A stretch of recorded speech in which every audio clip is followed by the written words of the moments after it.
Estamos ya en comunicación con la periodista Jacqueline Fox. Ella ha seguido de cerca no solamente este caso, también el caso de Rosalino Flores.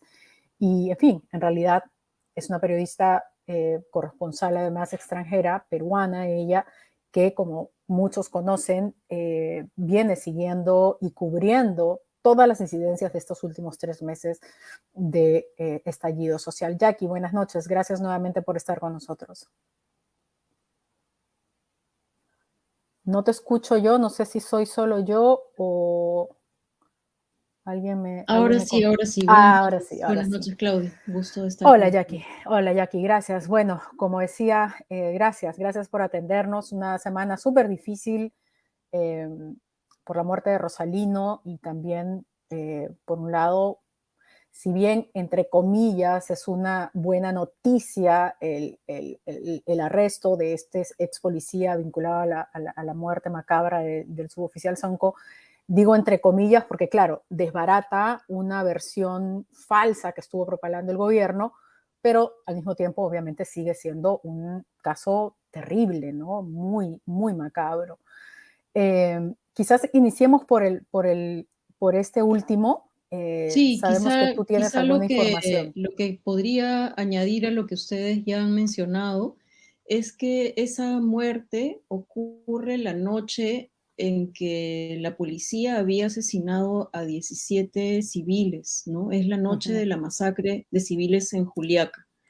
Eh, entonces, a la hora en que ocurre ese asesinato, ocurre en una zona, según lo que me han informado, ocurre en una zona de cantinas y a la hora en que ya no hay manifestantes en las calles, ¿no? Luego de toda esa violencia durante esa tarde-noche y cuando los ciudadanos de Juliaca se han recogido porque ha habido tal cantidad de asesinatos, el patrullero recorre unas calles por donde hay cantinas. Me comentaron que son cantinas donde normalmente mmm, van delincuentes, ¿no? No son cantinas así para la gente común y corriente, no es el centro de Juliaca.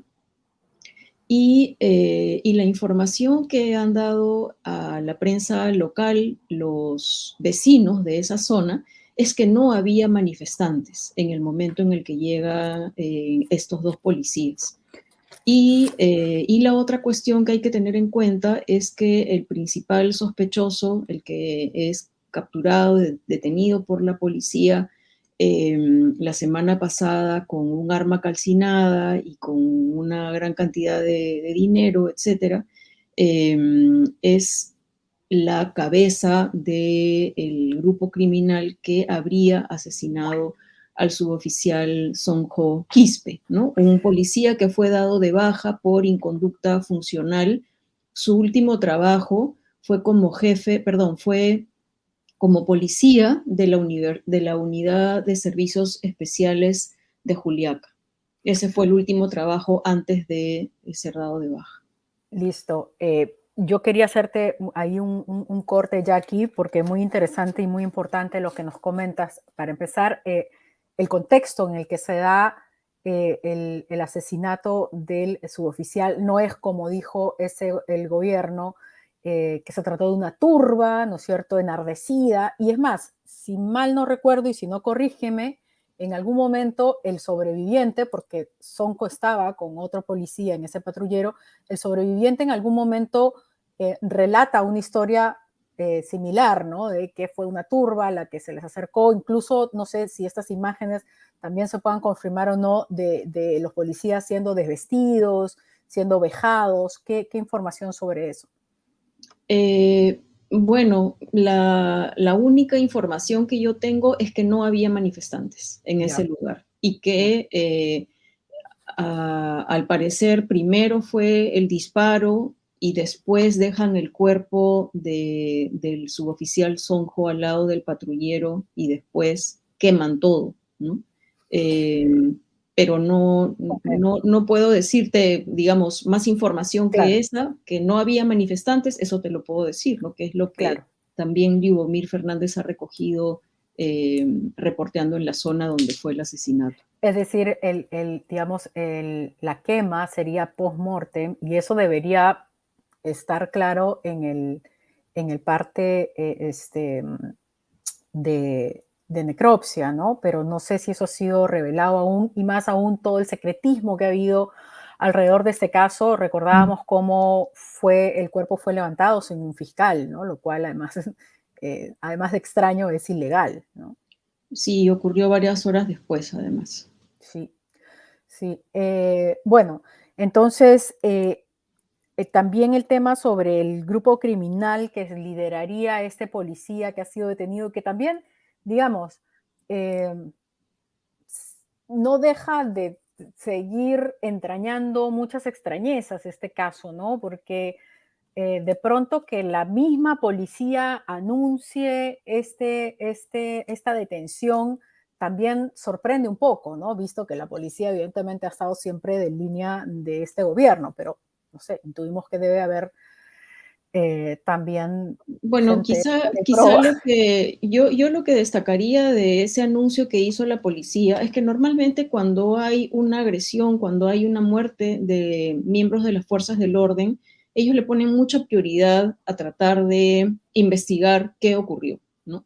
Entonces, rápidamente han investigado ese homicidio del suboficial Sonjo, pero lo que no decían las noticias en las primeras horas, especialmente en la televisión, que fue la que dio esa información rápidamente de esas detenciones, no mencionaban que digamos, el principal sospechoso era un policía dado de baja, ¿no? Esa información en las primeras horas la policía no se la entregó a los medios o los medios la ocultaron, pero el punto es que esa información no circuló al inicio, que fue lo que yo Ujú. llamé la atención en Twitter a las horas de que ya esta noticia estaba muy, muy visible, ¿no?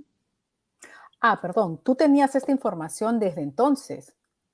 Yo tenía la información esa noche y lo que hice notar comentando a tweets del Ministerio del Interior y de TV Perú es que estaban dando la noticia y no decían que el principal sospechoso había sido Oh, policía. ok, ok.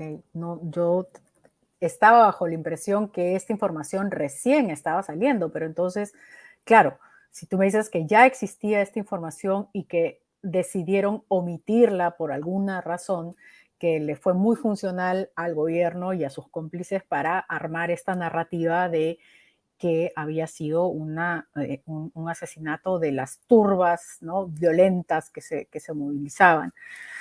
Eh, sé, Jackie, que tú también le haces seguimiento, como en el caso de Rosalino, a otros casos de otros heridos, ¿no? Porque estamos hablando de que en estos 3 meses no solamente hay 60 muertos, estamos hablando de cientos de heridos, ¿no? 1000 y pico, no sé si son 1100, No, son más de 1.300. 1300.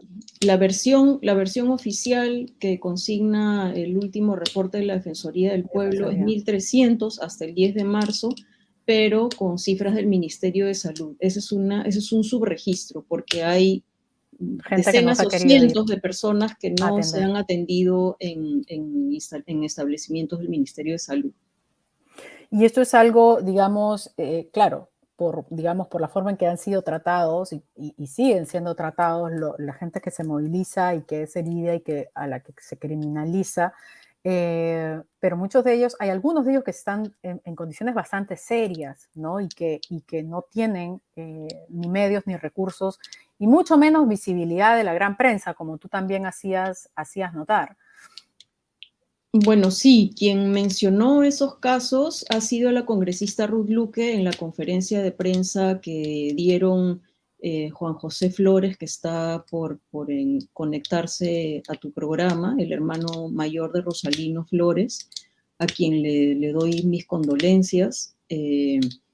Y la congresista Luque mencionó algunos casos de personas que no van a poder volver a caminar, algunos que está en el Hospital Santo Toribio de Mogrovejo. Yo no he seguido esos casos luego de enterarme por nombres mencionados en esa conferencia de prensa ese día, porque luego he continuado cubriendo los hechos vinculados con la muerte de Rosalino Flores. Entonces, no te puedo dar más información Correcto. acerca de esos heridos graves, pero hay personas con discapacidad y hay muchas personas que no están recibiendo el tratamiento debido porque no están acudiendo al sistema de salud o porque el Seguro Integral de Salud no cubre las necesidades de los pacientes y los tratamientos, que es algo que también denunció Juan José Flores y lo ha denunciado también Ruth Luque acerca de las medicinas o los insumos médicos que necesitaba Rosalino Flores durante su atención en el hospital Loaiza y que no los recibían y que Exacto. eran medicinas e insumos que ellos tenían que buscar por su cuenta, ¿no? Y has mencionado, Laura ha mencionado en su despacho las graves violaciones en el caso del sistema de justicia o en el caso de la violencia policial contra Rosalino Flores, pero creo que un aspecto que está quedando sin ser suficientemente visible son las carencias del sistema de salud para responder a los heridos y en todo este tiempo, porque vamos 3 meses de personas que están siendo violentadas y heridas por las fuerzas del orden y el sistema de salud tampoco está atendiendo como corresponde, ¿no? Sí se menciona que la fiscalía no avanza en las investigaciones, sí se menciona que el Poder Judicial está tomando decisiones injustas respecto a detenciones indebidas, pero en el sistema de salud no hay un foco suficiente donde también hay graves vulneraciones a los derechos de los pacientes y los familiares. Exacto, exacto. Sí, como decía yo, un agravante sobre otro agravante sobre otro agravante y realmente que terminan constituyendo pues una gran injusticia, ¿no? Una sobre otra. Jackie, muchas gracias. Gracias por tu tiempo y por tus opiniones. Gracias, Gracias. Claudia. Buenas noches.